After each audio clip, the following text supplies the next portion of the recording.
I am joined by someone who I respect a ton. He's been following me for quite some time. I've been following him for a while. When I saw him training with Dusty Hanshaw, I'm here with Tommy Stiles, um, NPC bodybuilder, an awesome coach, great content online. So if you want to see someone who knows how to train hard, Tommy's your guy. So Tommy, welcome to the Aces Fitted podcast. Thanks for having me on, man. Thanks for the kind words. I appreciate that. Yeah. I always I always like to have a ton of people on that actually know how to train the right way. I think Right. I think that's the one thing that I've started to kind of delve into the last few years getting into bodybuilding is actually the execution and everything. We hmm could totally get into that because I think it seems like that's been a big game changer for you recently, at least in your last off season compared to this one now. Looking at your execution of your workouts, it seems to be just getting better and better. So I think that's been an awesome aspect I think we could touch on in terms of intensity and control of workouts. But let everyone know, kind of give your little spiel over who you are, a quick introduction to yourself, how you got into the bodybuilding world and the coaching world. And yeah, then we'll take it from there. Yeah. Bodybuilding, I got the bug early as far as being a fan. Um, Saw Dorian and Jay when I was 17 and some magazines and books. And that was it, man. I knew that's what I wanted to do. I wanted to get huge. Um, I started lifting when I was 12. And then I kind of just self-educated myself all the way through. I didn't do my first show till I was 23. So I didn't have a grasp on how to build a diet until I got into my first competition prep. So I had never followed a structured diet until the day I started my prep. And then, I got into it. I had tried to do all the things I was reading and, obviously the 1 gram a pound with protein. Like I knew all the basics that I was getting in the magazines, but, this was 2007 to 2013. There was no social media the way there is now, in a way where you could learn. And Yep. where I grew up was pretty rural. So there was nobody else trying to do what I wanted to do. There was nobody I could look up to, no mentors. So my first prep coach ended up being my very first mentor. And he's kind of who just got me introduced. I did my first show with him and then went from there. So fast forward now, I've done 6 shows, did junior nationals last year. Taking this year off, probably be back on stage next year, but it's been a long game. I've the process of building the body is what interests me the most. The stage is just it's just a byproduct, gives me something to do for a 20-week period. But um, I I wouldn't say I don't love competition. I like the competing aspect, but it's more so I just love the process, the whole year round dedication required, kind of like a form of self mastery to me. Because I've grown up through bodybuilding. I've matured. I went through careers, relationships, people, places. I mean, states, parts of the country. So bodybuilding's been the one thing that I've held on to through all the different change and seasons of my life. But I got into coaching and personal training about 4 years ago. I was a firefighter paramedic. Um, my first year of doing that was the first year I competed. Because competing is expensive. You want to have some sort of a solid income to take on this lifestyle. If you're paycheck to paycheck, you can make it work, but it will probably be a lot more stressful for you than if you have at least some solid money coming in. Yep. Um, so I did that career for 3 years. Did 4 shows while I was a firefighter. Was able to jump from a middleweight to a light heavyweight. I put on a lot of size, but at the same time, like that career was never going to allow me to get to where I'm at today. And that was something I wanted. And I grew to, be bitter towards that career as I was going through it. And do I really want to do this till I'm 50 just because I get a pension and I'm secure? And the answer was no. I quit overnight. I've told that story a little bit here and there, but and then I just dove into personal training. I had a full roster after 2 months of leaving the fire service. Started online coaching people I was training, just doing it all for free, trying to learn. I think the first person I ever took money from was like $75 a month. And then it's just progressively, went up as my experience and skill level goes up based off the results I can get. And then, my own assessment of myself. I'm very humble in how I look at myself as a coach. I've never thought I was the best. I've never, I probably never will. There's so much to learn and so much to keep adding to your arsenal to be better. Yep. That's just my whole way of life. So that's kind of where we're at today. The Style, Strength, and Performance, what you see behind me, that's my coaching business. I personal train at the Muscle Factory, which is the gym I train at out here in Arizona. And then obviously I got some other projects going for as far as my income, but that's, I'm self-employed. Yeah. So getting back to the first little bit that you kind of talked about, because I'll touch on this throughout in segments over what you just brought up. So you think the missing component that a lot of people see is they see competing as like a gateway into things?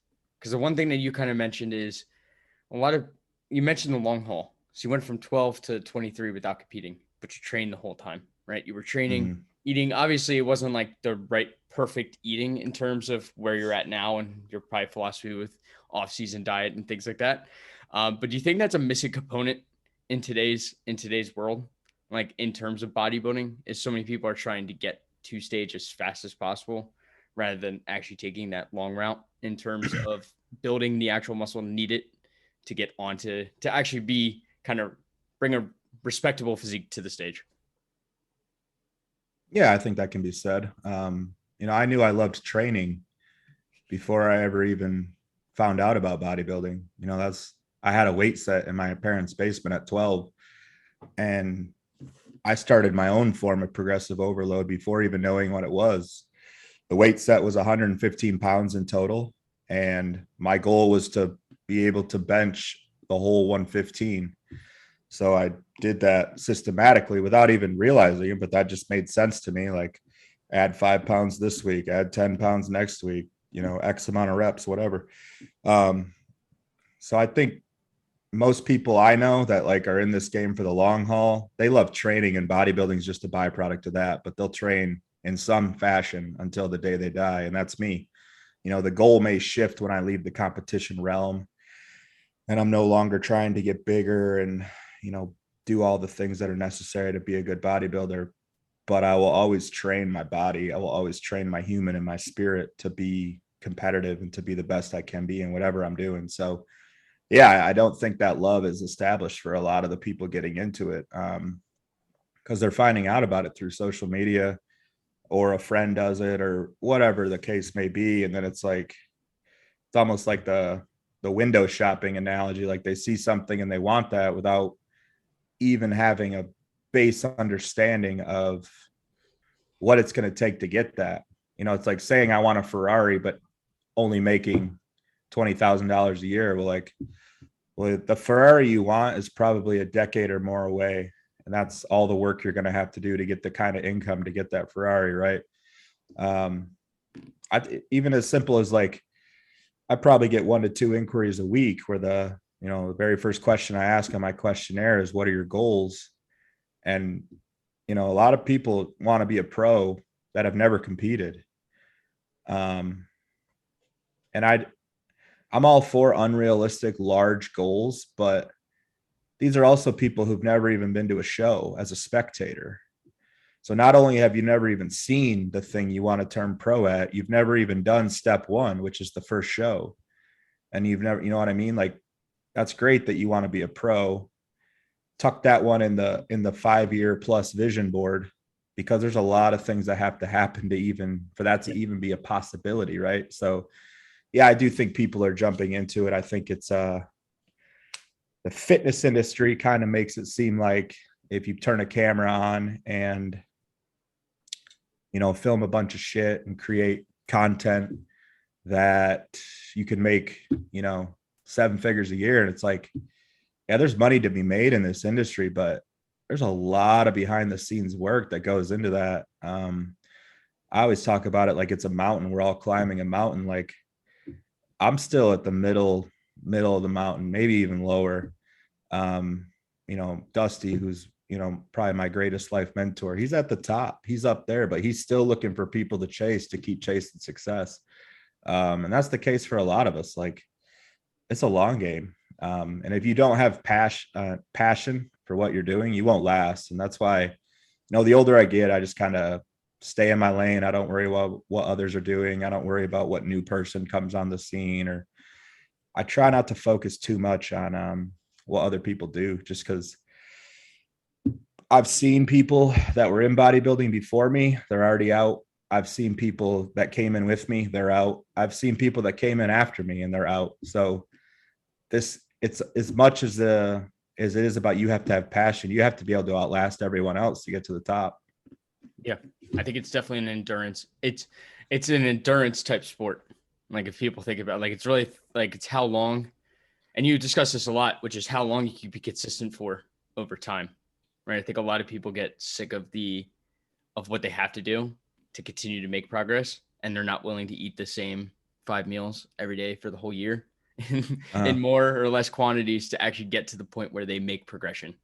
And that I think that's where people kind of quit, right? Is they don't see the progressions needed in the physique, and it's just like then they're wondering why they're not getting there. And a lot of these things come down to people don't train hard enough, and people usually aren't consistent enough with their food to actually get to like one place in time. Yeah, I mean, bodybuilding is still the one thing that does have time as a factor.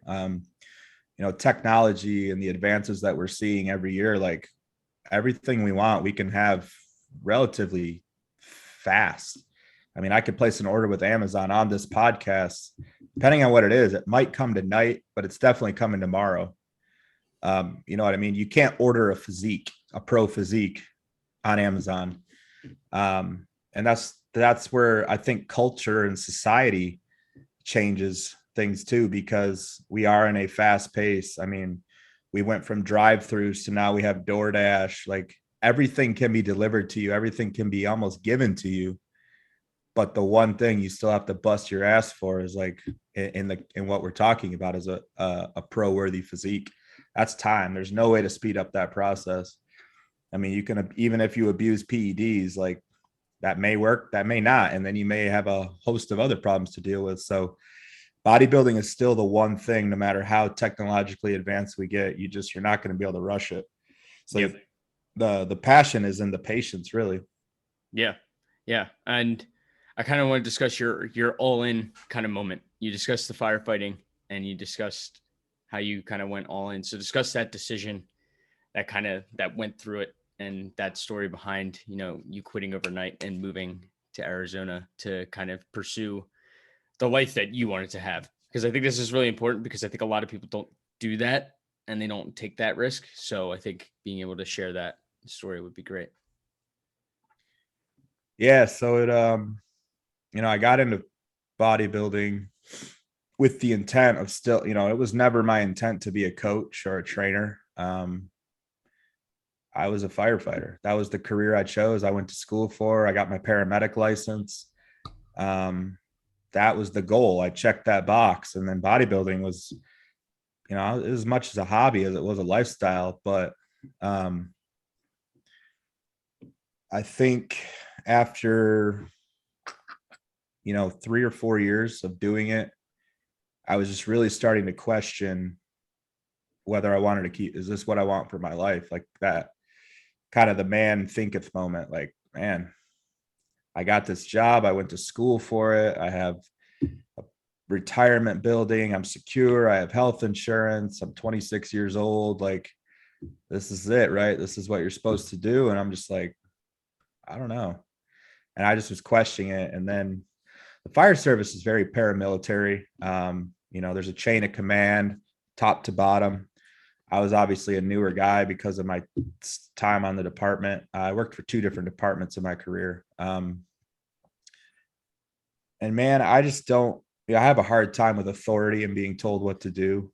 I'm very much keep to myself. Like I can follow basic instructions, but I don't like being talked down to. I don't like being made to feel like I'm dumb when I'm not. So that was always an issue for me. I got a big mouth. I got in a lot of trouble in the fire service just because of my mouth. I talk back, and you can't do that to your superior officers.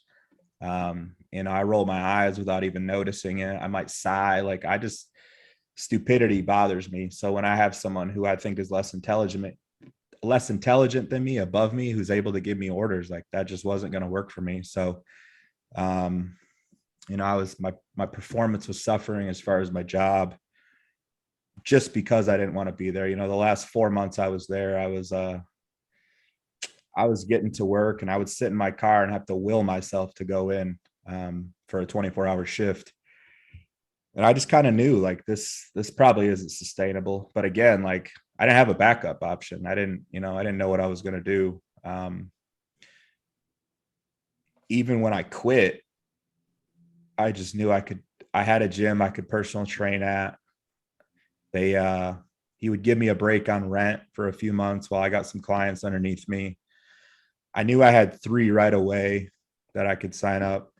And I knew I had enough money coming in from all the different bonuses and pension or different stuff through the fire department that would be hitting my account. And I had a savings. I mean, I was 26. I wasn't like fresh out of high school. So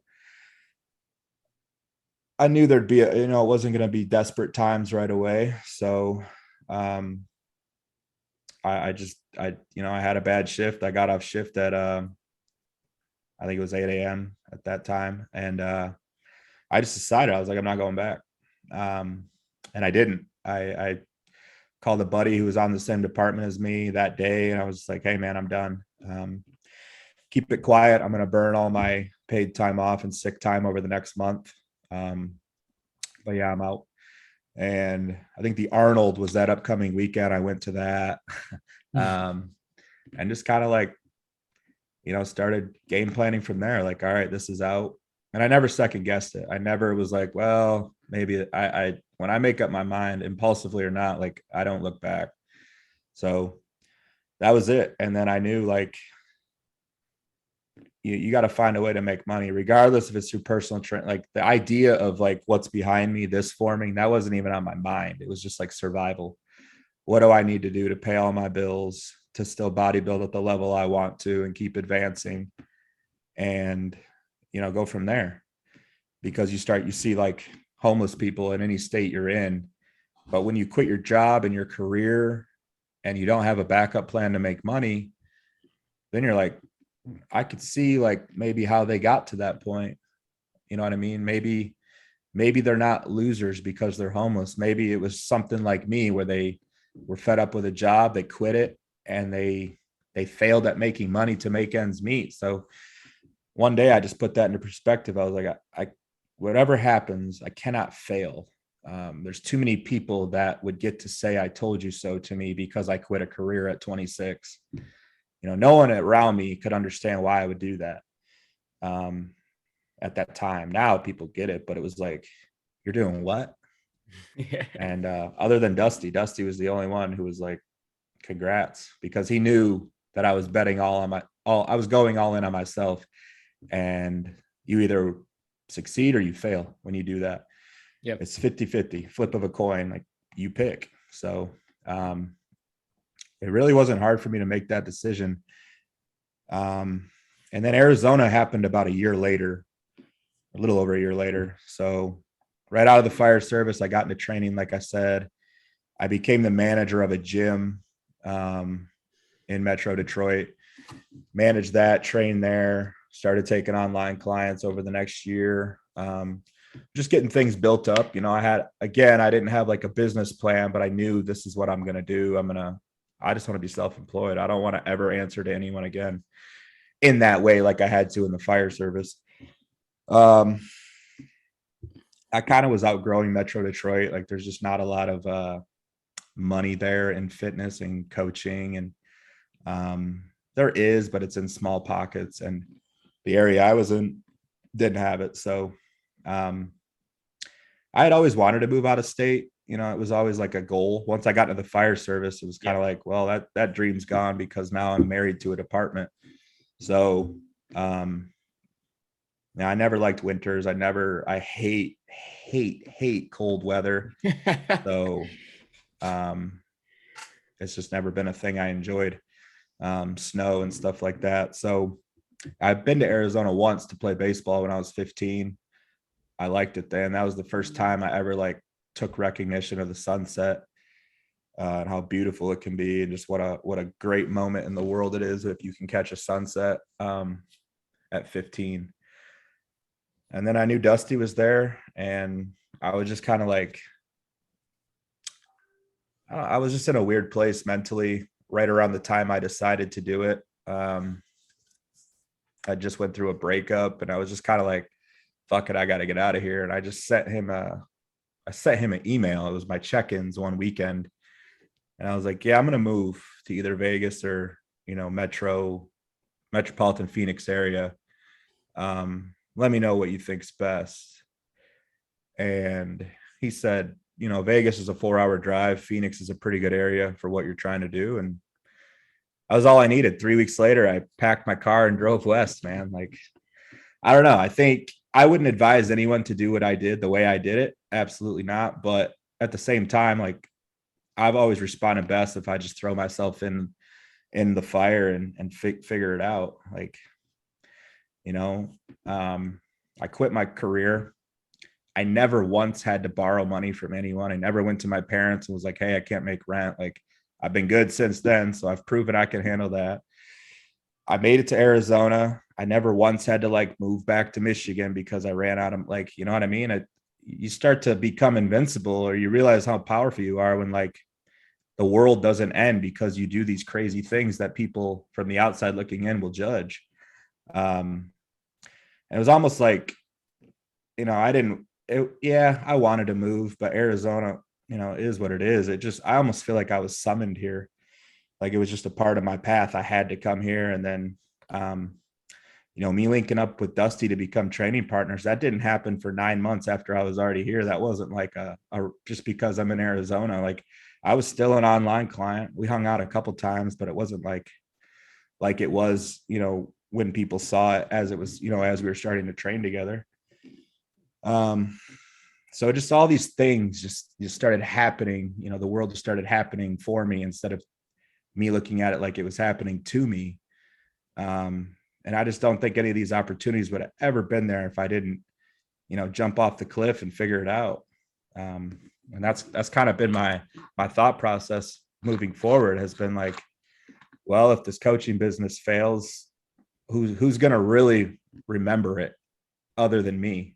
After a short, it's like there's something new happening every day, and our memories and our attention spans are so short-lived with how fast social media is now. Like, if this business fails, I'll just start a different one.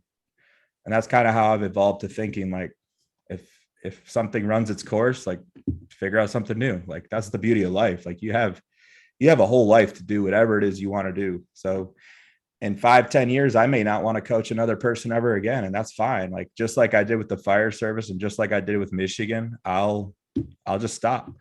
And eventually, maybe I won't want to live in Arizona and I'll just move. Like, the world is yours to do as you wish. You just have to not let fear kind of dictate what you do.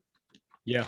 I think that's a big thing. It's pretty funny because I'm like 24 right now and I have a good job and I bodybuild and I coach on the side. Obviously, like, the goal is to bring the coaching up to the point where get to where you are, where I don't have to work for anyone anymore too. Yeah. I kind of have a very similar style with things. I'm very blunt in terms of my opinions and how I like to give them. Do you think it's actually funny because I talked to Dom Kuza about this. And it's really funny because you guys are both Michigan guys. So it's really funny that you guys are both talking about the same thing. Do you think it's really important to not have a plan B in some of these cases, like where you really want to make a huge change in your life, to not have that, oh, I can go back to this? Like, do you think that was an important part of your process in actually becoming what you are today, in the fact that you didn't have that plan B to kind of fall back on? Like, you were just like, oh, well, I'm here. It's time to do what I need to do.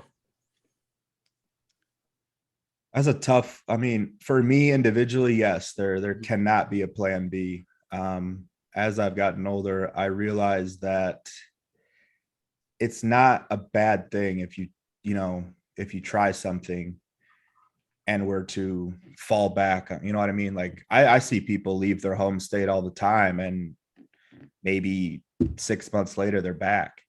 Now, I don't think their reasoning for going back maybe was right, but maybe they did realize in that time, like, hey, this just isn't for me. But I talk a lot about contracts, all these contracts I make with myself to get to where I want to go. And like, not that I had any desire to move back to Michigan, because like as soon as I hit the Indiana border, I knew right then and there that I was not going back. And it's never crossed my mind, never even thought about it. I took one trip back, and this past February, and I mean, it was cold. I just was reminded of why I left. Like this isn't, I outgrew that Yep. place. So for me, no, there's no plan B. I could get a job as a firefighter probably today if I wanted to. I mean, there's such a shortage everywhere, but I don't want that. And I'm stubborn enough to where I'm going to make it work somehow, some way or another. But I think some individuals are different. I thrive on that survival mentality. Like, there was I lived in a gym for 8 weeks in Michigan at one point right before I moved. I lived in a hotel when I moved here for 2 months. When I say I moved to Arizona, I just moved. I didn't decide where I was going in the state of Arizona till I got to Missouri that night to rest. And then I started pulling up hotels and random idea. Like I was like, oh, maybe I'll get Airbnb. Maybe I'll do this. Maybe I'll do that. And I found the extended stay had a kitchen. I was like, I can bodybuild out of here. And the way I look at things is like, I always create like a storyline about it. I was like, this is awesome. I'm living in a hotel, bodybuilding, chasing a dream. Nobody outside of maybe two people actually believes I can do it. Like it's like the underdog story. Yeah. And I just created this whole almost like hype, not to like post about, but more so just for me to like, this is what's got to get me out of bed every day. And this is why I won't go to bed at night, is because I got to make this thing happen. Just like I said, there's a lot of people that would love to be like, I told you so, if I failed leaving the fire service and moving out here. And that might come from jealousy. That might come for whatever reason. I don't care about those people, but I can never let them be right. So I kind of got off topic. I think some people do need a plan B, because at some point you do have to assess, if plan A isn't working and things are getting worse, you probably got to make a change. For me, I moved out to Arizona before COVID. Like I had to deal with all that shit too. I still found a way to get better from every minute I've left the fire service and every minute I've left I left Michigan. So like literally I'm still on a path of success and growing and getting better and evolving. And as long as that's the case, that then I know I'm on my path. So there can't be a plan B for me individually, but I don't think everyone has that like survival mentality, and they don't view the world in the same way I do. So maybe a plan B is actually necessary to keep from running too far into the ground with plan A. Yeah. No, that makes sense. That makes a lot of sense. I can't imagine living in a hotel for 2 months. What was that experience like? I mean, that was my first time having my own bed in like 3 months. So for me, it was an upgrade. Yeah. I had been staying on a couch in the gym, and then I stayed on a air mattress that didn't hold air. I was just crashing at, this house for like a month. So for me, it was like, I got my own bed, shower, bathroom, internet, utilities are covered. I could do all the things I need to do cooking wise in here. I didn't have much to my name as far as, materials. So all the stuff I did have was just in tubs, kind of shoved in the corner. And that place just became like my laboratory, or my facility for executing all the manifestations I have. Everything I've done now started there. Like, starting my coaching business, starting my YouTube channel, getting a website developed, my personal everything I'm doing now started as an idea there. So I look at that place now as like, man, it by no means am I done as far as like how far I want to climb up the success ladder. But at the same time, like the further I get away from that and the more comfort I allow myself to have in my life, I realize like those times of struggle were some of the best times of my life. Like I wouldn't voluntarily put myself back in a hotel again, but man, like it was a great time, because like, it's just, there's a mentality that you have there that it's hard to create that when you're like upgrading and you're living in nicer places and just all these things. Like, it's almost like when things get too easy, I let off the gas. So I have to keep I have to keep myself at a level of discomfort in as many ways as possible. And some people might not agree with that. Some people might, think I'm trying to be hardcore or whatever, but that's literally just to keep me, with the foot on the throat mentality. Yep. Like, out here, like, it gets hot. It's hot right now.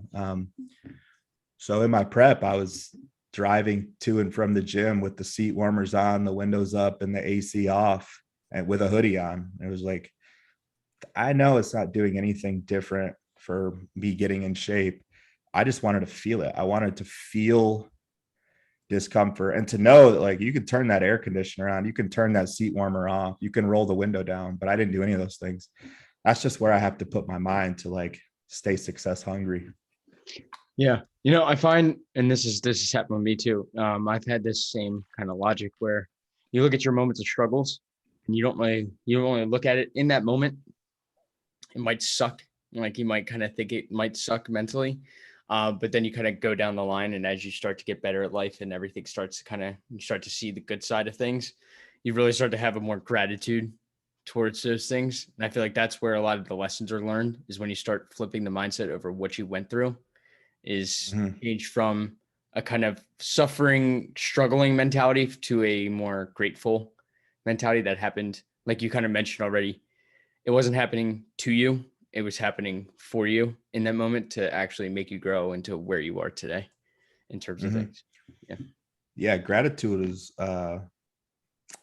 it's an untapped fuel source that a lot of people don't utilize enough of. And I think, me exposing myself to so many different philosophies, and then stoicism has kind of allowed me to really find gratitude first before I look for empathy from others to me, or before I look for sympathy, or like even before I like have that internal moment where I pity myself. Like, when the first night I ended up in the gym, it wasn't like I got kicked out of where I was staying. Kind of like everything else in my life, like it just happened and I had to react. And it's like, I've never looked at like running back home to my parents as an option. Like, I left home at 17, and other than like a 9-month stint when I was 19, I never lived there again. So, I was on my own. It was my situation to figure out. The gym was an option. So I had a couch there. I stayed there and I ended up living there. And my first night there, I just put it into perspective for myself. And I just said, it could be worse. I have a roof over my head. I have my meals. I'm at work on time because I work here. So I'll be here in the morning when I'm supposed to be here. This is fine. This is what it is. I have something to lay on. It's better than the floor. And I think if you can do that in any situation you're in, like, it's never as bad as it seems. And on the flip side, it's never as good as it seems. Like, if you're riding a good wave, just buckle up, because something's going to happen to throw you out. That's how it's ups and downs. That's kind of what I've learned about life. It's like, you'll ride that high and then some lows will come to let you know that, like, that's not how life goes. It's not meant to just be highs. But if you can find a way to like look at your lows in a way where you don't fall off course for months and months and months, you get stronger. And then even your lows become your highs. So it's very interesting to me. I'm very fascinated to what the mind is capable of, but you're in charge of it. It's your story. It's your game that you're playing. And I find the more outside bullshit that you let infiltrate your mind, it can get pretty muddy. So what I talked about earlier is like, I very much stay in my own lane with my own bodybuilding, my coaching, like what I'm doing. I learn a lot from a lot of different people, but I also I don't have that FOMO in me. I don't see somebody do something and say, oh shit, I need to be doing that. Like, I'm very much like, I know what works, but I'm also open to continuing to learn, to apply more. Yeah. I think the mind is probably one of the greatest things that we teach someone how to control in terms of things. Especially, you probably see this a lot with coaching. and how people execute things and how people handle stress and things like that. And mainly like the stress component is the one thing that I see with people, and they struggle to actually control that because they let those outside things just flood their mind, and they don't, like, I was asked one time, I remember, because I keep bringing this up because it was actually a really good point. My coworker comes into the office. Well, we're not in the office, but the virtual office. And she's like, "How are you never stressed about anything?" And I'm like, "Because it doesn't bother me." I was like, "I know we're gonna get it done." I was like, "The projects are gonna get done. They're gonna be fine with it, and they're gonna like it, and we'll move on." And they're like, Right. "How do you not get upset for these little setbacks?" And I'm like, "Because it's gonna happen. Because you got to ride." Like Jansen, I think Matt Jansen coined it, "Ride the midline." Like in terms of everything, like it's don't ride those highs, don't ride those lows too much. It's ride right in between, kind of take them on the chin, kind of take them for what they are, but just keep yourself like stable throughout that time. So Mhm. you think the mind, do you do you firmly believe in the statement like the body follows what the mind thinks? And that's how I think about things when it comes down to coaching. So I find that a lot of coaching in general is a lot of mental work rather than it is just telling someone to push harder and train harder and eat less and walk more. Yeah, I mean that's the X's and O's of it. But yeah, like you said, the process itself is a mental one. I do subscribe to that, what you said. Like I say it in personal training all the time, like the body goes where the mind leads. And I don't think it'll ever be the opposite. If the mind isn't ready to attack something, the body will give out. I don't think you can rely on your body to be there for you if your mind's not. I mean, think about trying to gut through a tough workout on no sleep, or maybe you had a fight with your girlfriend or boyfriend or whatever the case may be. Like, it's the mind that will lead the body. It's not the other way around. Like, if your mind's still in that fight, your body is not going to do all the things it needs to do. It's not going to connect to the working muscle. It's not going to keep you safe by any means. So yeah, I think the mind is our greatest muscle that we need to work more of than the body, truthfully. And I don't think enough people do. And yeah, I see it a lot in coaching. The whole stress thing you're talking about, Joe and I just recorded a podcast on that very topic, which will that drops tomorrow morning. So that's kind of, it's just divine timing that we're talking about that now. But um, stress and how you manage it is a very underrated variable towards everything, not just with bodybuilding and working with a coach, but in life. A lot of people cause their own problems because of how they react to stress. It's like, if you look at whatever stressful moment you're in and you take a step back and get out of the tunnel vision, that moment is such a small nano percentage of your life as a whole up until that point, and the rest of the life you're going to have after that point. If you could just remind yourself, like, hey, this probably doesn't matter as much as I'm reacting to it right now in this moment. If you can ground yourself and like bring yourself back to homeostasis and back to the midline, like you mentioned, like, you're gonna be fine. Um, but I think there's some people that, whatever, it's a chemical makeup or genetic trait, whatever. I think some people are addicted to stress. Like they Yep. need that. They need that constant fight or flight response. And I'm very much the opposite. Like I am so laid back that people think I don't care, when it's just the opposite. Like I've been practicing stoicism for 5 years, that you don't know what I'm thinking. You don't know where my head is, because my poker face is so good. And I'm not trying to do that. That's just how I look at the world. Like, I don't like to react. Um, Obviously I have, I can turn it on for a working set. I'm the loudest guy in the gym. As soon as that set's over, I'm back to how I am, even keeled. Everything goes back to the midline. So, long story short, I just think, yeah, stress management is a very underrated tool. And if, I probably got a head start on it because I was a firefighter.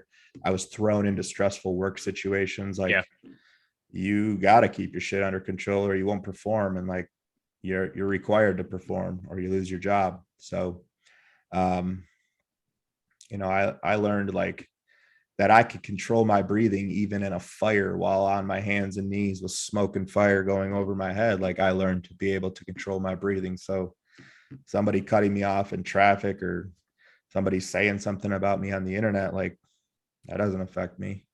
Yeah. You know what I mean? So it's just, but you gotta coach yourself in a sense too. You got to teach yourself some of these things. I can do a lot of things for people as far as like enhancing their mental, but you got to put in that work too. That's whether it's breathing work or reading. I've consumed a lot of different philosophies, like I said, and it's just bulletproofing my mind and my spirit to be able to endure life in general, but obviously bodybuilding. Yeah. And then the last thing I wanted to talk about, because you kind of mentioned him a few times and I mentioned him in the beginning. Um, how has the influence of having Dusty in your life really kind of changed you into who you are kind of today? Yeah. I mean, I don't think anybody knows my name without Dusty Hanshaw. He's my mentor. He's my brother. I always, if I got anything going, like a life decision to make, I'm probably counseling with him before anyone. If anyone, I probably wouldn't even counsel with anyone else. Truthfully, it would probably be him first.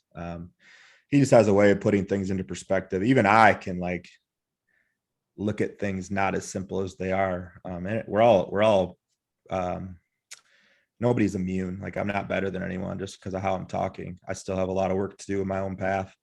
But Dusty is very much that, like, I don't want to say like a conscience, but I just know I can go to him and like the answer he gives me will be, it'll be in that moment what I need to hear. And then it's over from there. You know what I mean? So, um, yeah, I'm indebted to him for life as far as how grateful I am for everything he's done for me directly and indirectly.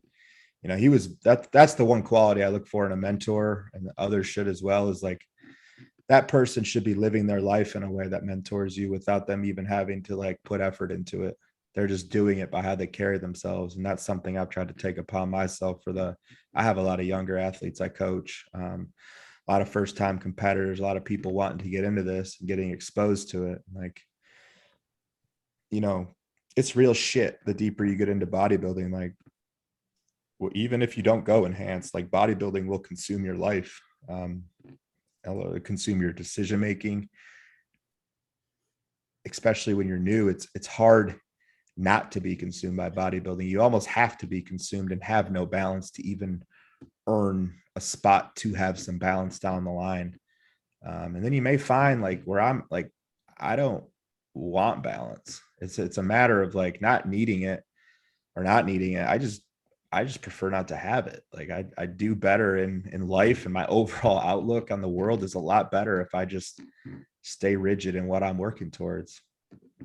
And I already mentioned earlier, like when that's no longer bodybuilding, when that's no longer what I want to work towards, it will be an easy transition for me, Mm-hmm. just like it was to quit the fire service, just like it was to move. Like I won't wrestle with it, but I'm nowhere near that point.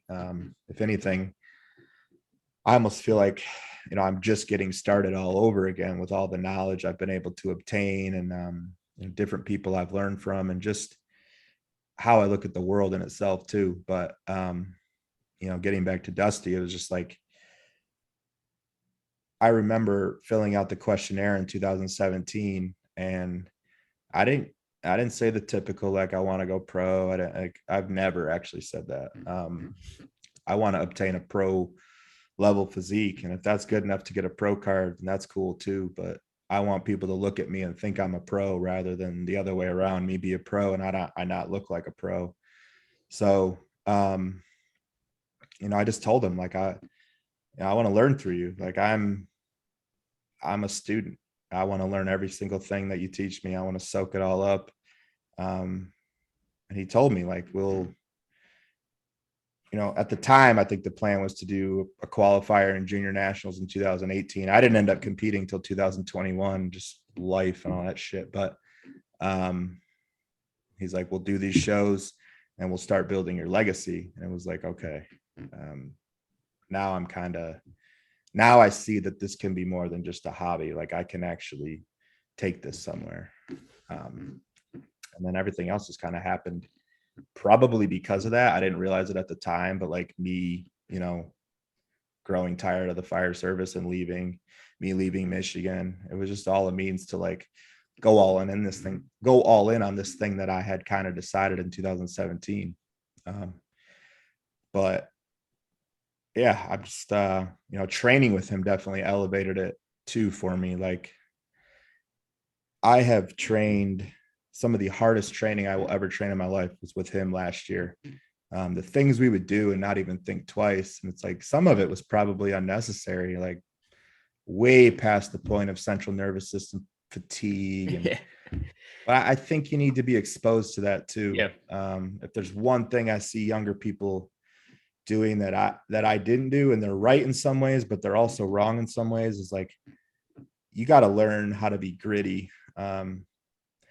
You got to see if you even have some dog in you. And that's what I try to get out of a lot of my clients is like, man, I almost need you to break form and have a really shitty set so you can just know what it's like to have that effort. And I'm not saying break form to the point where it's like unsafe, but so focused on being 100% proper. And it's like, there's some aggression inside of you that you have to bring out. You need to feel what that's like.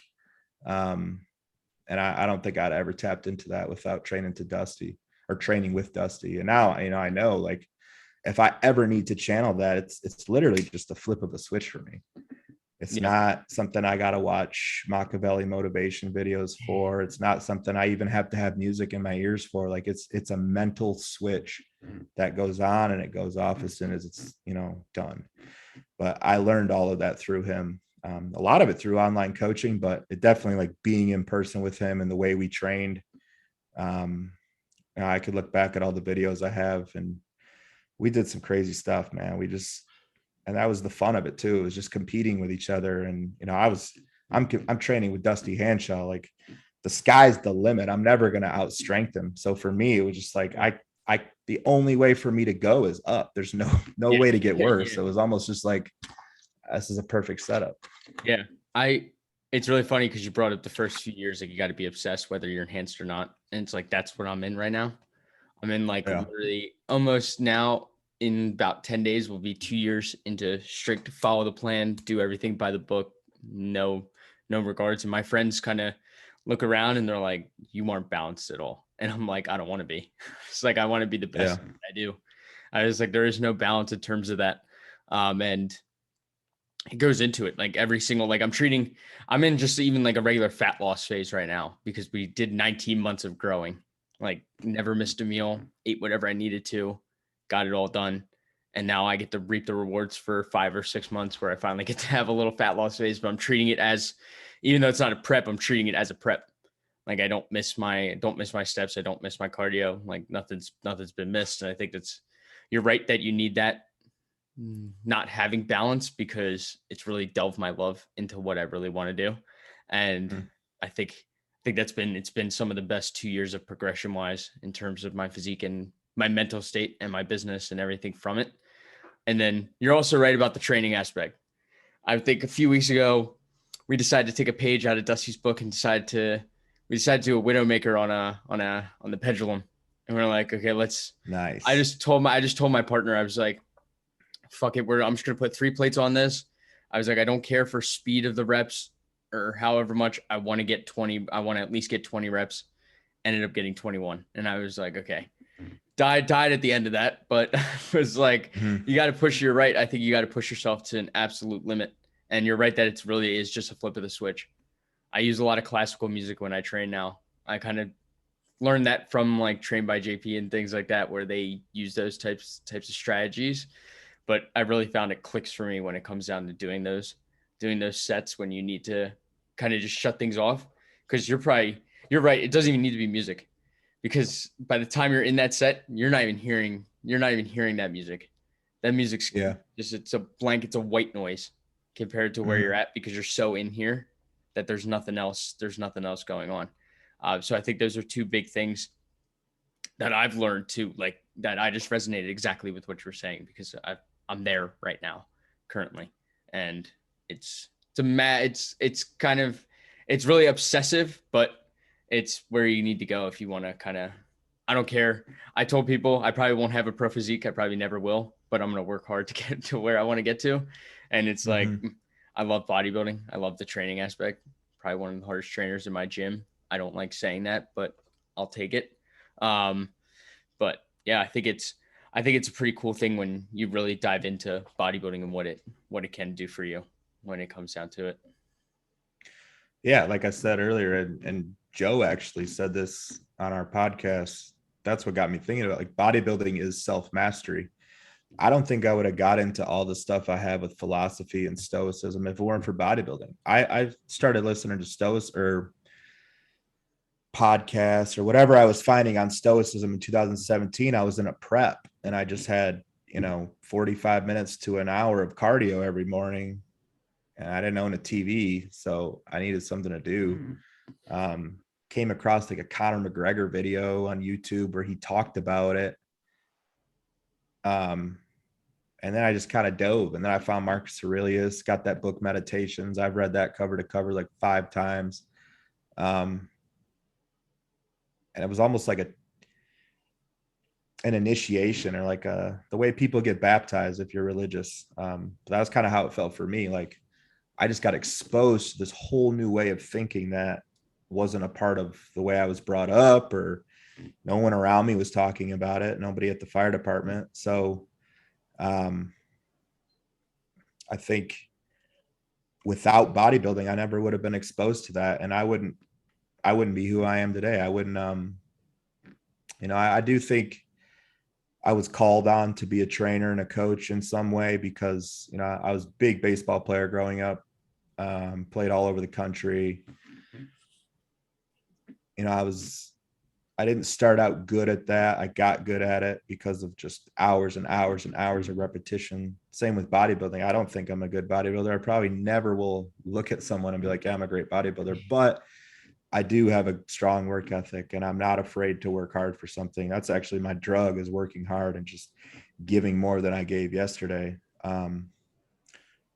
So those are all things that I found out about myself through, bodybuilding. Before that, it was baseball. But getting back to the coaching thing, like, I think I was born to lead in some capacity.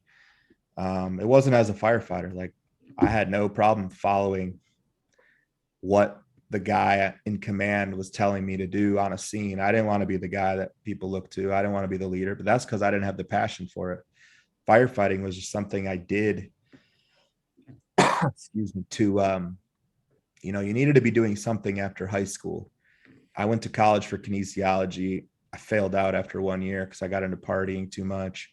Went to a, community college for fire science, did all that, EMT, paramedic, all that. And I can look back at this now. I never wanted to do that. I just needed something to do to not be a loser after high school. Like, you know what I mean? Like, it was either that or join the military or get a job in skilled labors. Like, you can't just be a bum, at least the way I hold the standard for myself. So I was going to school. I was checking that box. I was in that age bracket where you're allowed to just kind of hover and be going to school, working towards something. But looking back, I never wanted to do that. I just did it because I needed to be working towards something to get a job. Right. So, coaching and training, just kind of like Arizona, I just felt summoned to do it. And then once I got a taste of it, like you mentioned earlier, like, obsession's a gift. I don't care what anyone says. Anyone that tries to say you can't be obsessed or it's unhealthy, like, it's probably not successful, truthfully, because I have studied all sorts of different successful people, from musicians to actors to actresses to sports figures to not one of them has ever said the secret to how they got to where they are was balance or, lack of obsession. It was, they didn't just practice what they were doing on a Sunday and then they climbed to the top. That's not how it worked for anyone. So I do think balance is earned, and it's earned and learned, I should say, but it's not something you can even keep in your mind. Like, that, to me, that's a crutch in the beginning. Like, if I'm thinking about balance, like, Well, the next guy is probably not thinking about balance. You know what I mean? Yep. As much as I don't compete with others, like I'm competing with everyone because I want to be the best. So, yeah, I think, you're many years ahead of where most people your age are because you think like that. And just stay on that path. I wouldn't deviate from that, especially with the training. You know, I'll even surprise my clients because they all, well, the in-person ones, they know what the plan is ahead of time, but they almost get so married to just performing, say the range is 12 to 15, like, oh, just 12 to 15 this set. And then I'll shock them. I'll be like, once they get to 15, I'll be like, all right, 5 more. All right, 5 more. Drop set. All right, 10 more. Like they did it and they get through it, but it's almost like the deer in the headlights look when they're done. Like you were getting too comfortable. You were just doing 12 to 15 and that was it. Yeah. So I do think, I don't want to say you need to shock the body, but you're capable of more than you think almost every day of the week. Now, when you got to take into account recovery and fatigue and all that shit, it shouldn't just be going to the gym to see how hard and how crazy you can train. But at the same time, there is some merit to learning how to do that and then learning how to apply it towards your training. Yeah. I'd much rather have to teach someone to pull back than to try to inspire someone to give more, because I bet the person that I have to try to teach how to give more will never get there. Unfortunately. And that's just because they're not willing to unlock that door within themselves. I see it all the time. You probably see it often too as well. I see it all the time where sometimes I just it's continual for months on end. It's you have more, you have 5 more, you have 4 more. Like you have these many more reps. You have to say it over and over again. But I appreciate you taking the time to come on the podcast. I got to go eat a meal because I'm dying of hunger right now. I end with the same 3 questions for every single person. So first one is give us a few things that you want people to leave with after listening to this episode. The mind leads the body. The body doesn't lead the mind. You are never as strong as you're going to be tomorrow, physically, mentally, and spiritually. And I would say, just because we talked about it, like whatever you're going through, good or bad, it's never as good or bad as it seems. Awesome. Second one, and I think you're probably going to have some good recommendations with this one. 3 books and or podcasts you recommend everybody either read or listen to. That's not your own podcast. Yeah, no plugs. Meditations by Marcus Aurelius. I recommend that one to everyone. Relentless by Tim Grover. Just got finished that. Yeah. And then this will apply differently to people, but The Alchemist by Paulo Coelho, I think is the name. Yeah. Awesome. It's a different read, but it's solid. Now you get to plug yourself. Where can people find you? Anything, Instagram, podcast, coaching, whatever you want to give your 15 minutes of fame here. I don't have that many minutes. Instagram is Stiles2, TSTILES, and then the number 2. Stylesstrength.com is where you can find information about my coaching and my coaching questionnaire. My YouTube channel, Tommy Stiles, which is where my podcast is. It's in the incipient stage. So myself and Joseph Percher, episode 2 drops tomorrow, but we coming at you with 1 a week. And then I have my training videos that I post up there, but those are probably my big 3. Nothing else that I really use. I'll cross the bridge and get TikTok at some point, because I do see the value in it. But right now I got enough things to manage. Yeah, I still haven't crossed that bridge. I'm good. I'll stick to my reels on Instagram for now. Yeah. But I appreciate you coming on the show. I appreciate everyone who listened to the episode. If you enjoyed this episode, tag Tommy and I on your Instagram stories, share it out with a friend. There's some really good life lessons in this one that probably a lot of people could hear and take away from. If you also enjoyed the episode, subscribe to the podcast if you're new. Leave a 5-star rating and review on Apple and Spotify. As you guys know, the podcast is brought to you by Morphogen Nutrition, so you guys can use code SPADA for 10% off all supplements at morphogennutrition.com. And yeah, that's it for here. Tommy, thanks for coming on. And thank you, everyone, for listening to this episode of the Ace of Spada podcast.